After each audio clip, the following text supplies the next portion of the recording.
Hey, it's Kat from Strong Women, and this is your mobility workout for week 2. We are going to do 4 movements. I want you to repeat them 10 times each, and if you do have time, do that for at least 3 rounds. Okay, let's go. So to start, you will need to be on all fours. So that means your knees are going to be under your hips and elbows, wrists and shoulders all on top of each other. So your knees shouldn't be touching. So knees under hips, elbows, wrists and shoulders on top of each other. Your back is going to be in a neutral position, which means you're not humping your back and you're not arching your back. So just find somewhere about halfway in between. Now all I want you to do is rock forward right over your wrists and then back so you're sitting onto your feet. So you're just rocking back and forth. Doing this for 10 reps, trying to maintain that neutral spine. So don't get lazy with your core. Don't let your core start to arch as you come up. So keep your core strong.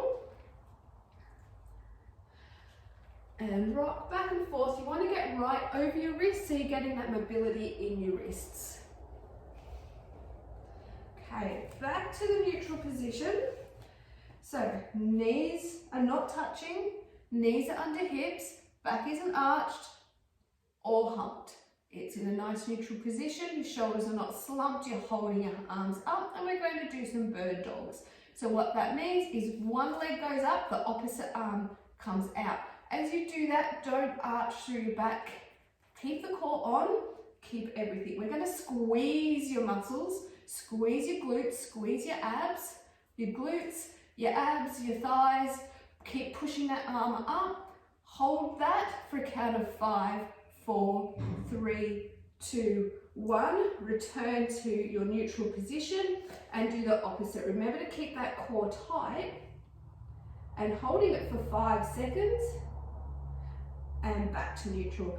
Repeat that on both sides, 10 times on both sides with that 5-second hold. So everything goes out, holding for 5, back to center. Opposite arm and leg, core is tight, squeezing all your muscles.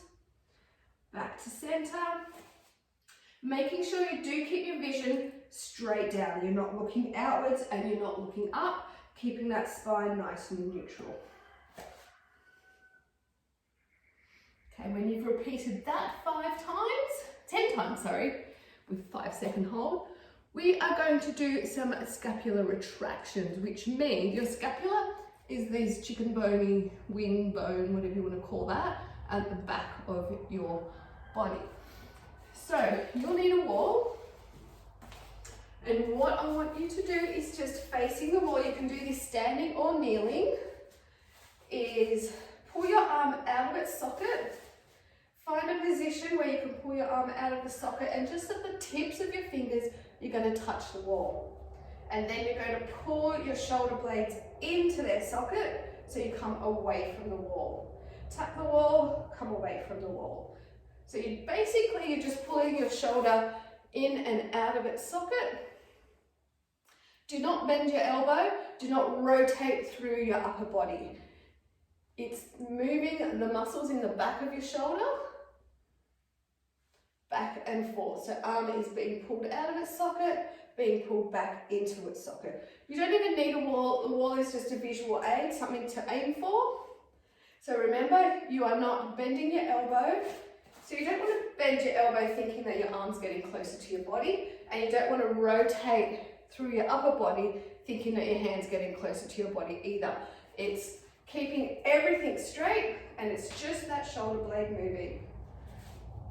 When you've done 10 of those, sit down onto your butt. Nice and tall, from tail to head, nice and tall through the spine. Use your hands for support. You're going to elevate your legs off the ground. You can really feel your core working with that, which is great. And you're going to scissor kick your legs. Just like that with your legs. So nice and tall, point your toes, and just scissor kick your legs. That's it. 10 of those. Repeat that for 3 rounds if you have time. Otherwise, get straight into your workout and stay strong.